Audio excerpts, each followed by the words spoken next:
Beralih ke informasi emiten pilihan pemirsa, di mana PT Medco Energi Internasional Tbk atau Medco melalui Kementerian Energi dan Sumber Daya Mineral kembali mendapatkan kepercayaan untuk mengelola blok minyak dan gas. Di mana Medco Energi melalui PT Medco Energi Linggau mendapat kepercayaan mengelola blok amanah yang terletak di Sumatera Selatan. Dikutip dari keterangan informasi Bursa Efek Indonesia, Direktur sekaligus Chief Operating Officer PT Medco Energi Internasional Tbk, Ronald Gunawan mengatakan, blok onshore ini sebelumnya merupakan area terbuka. MNDC bersama dua mitranya mengajukan joint study ke Kementerian Energi dan Sumber Daya Mineral untuk melakukan evaluasi potensi sumber daya dan keekonomian area tersebut. Hasil joint study menunjukkan adanya potensi yang layak untuk dieksplorasi secara ekonomis, sehingga PT Medco Energi Linggau bersama konsorsium menindaklanjuti hasil joint study tersebut sebagai usulan blok migas baru.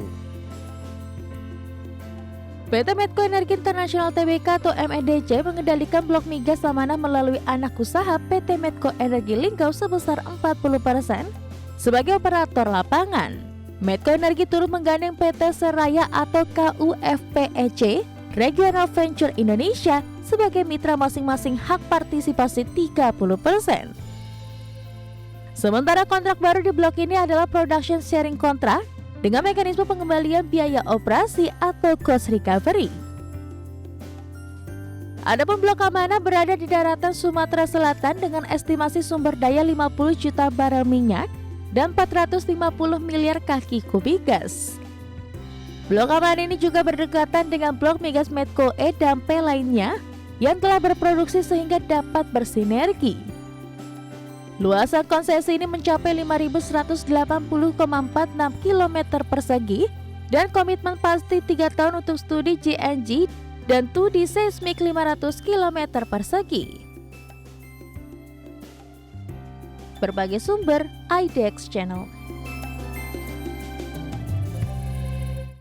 Secara teknikal tampaknya pergerakan saham Medco di sepanjang perdagangan hari ini mengikuti pergerakan indeks harga saham gabungan yang justru berbalik arah melemah makin dalam di beberapa menit jelang penutupan perdagangan di sesi kedua hari ini.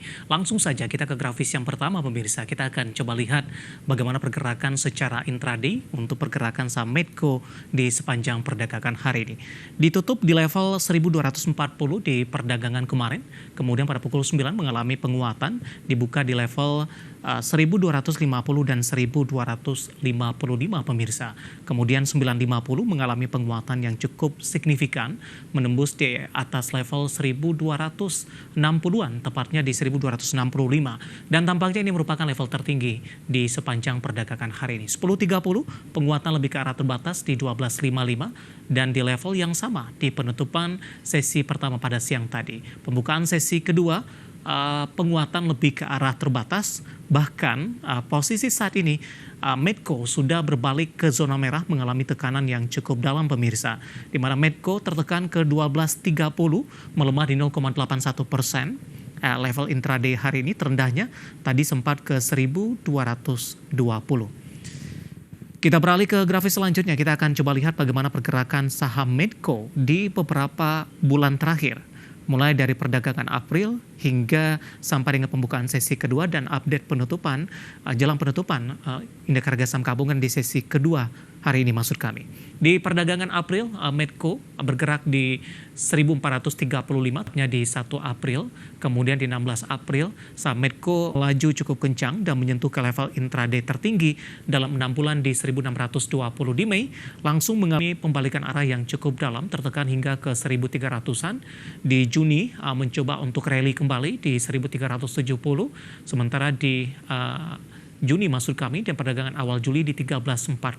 Awal Agustus masih berada di level yang sama, tidak bergerak atau range pergerakannya tidak begitu lebar pemirsa antara Juli dan Agustus. September ini sempat mengalami tekanan yang cukup dalam hingga ke 1100-an. Sementara di perdagangan beberapa perdagangan terakhir saham Medco mencoba untuk bangkit kembali, di mana dalam sepekan saham Medco posisinya sudah mengalami atau bergerak flat ini sepertinya di 0,00%. Secara year to date masih menguat di 6,49%, satu tahun terakhir di 19,42%. Kita beralih ke grafis selanjutnya, kita akan coba lihat dari sisi valuasi dengan beberapa indikator yang ada, pemirsa. Dapat Anda saksikan grafis selanjutnya di layar televisi Anda. Kita akan coba lihat dari beberapa indikator, price to earning ratio-nya, kemudian juga dari sisi PBV-nya. Price to earning ratio-nya di 4,78 kali, PSR-nya di 0,82 kali, sementara PBV-nya masih di bawah 1 kali, tepatnya di 0,97 kali, dan PCFR di 1,62 kali. Kombinasi secara fundamental, teknikal, dan juga dari sisi valuasi, dan semoga bisa menjadi salah satu referensi untuk Anda.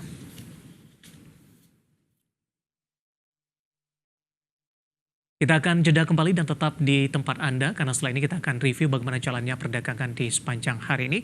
Dan nanti tak ketinggalan saham-saham pilihan apa saja yang direkomendasikan. Dan pemirsa, kami akan segera kembali.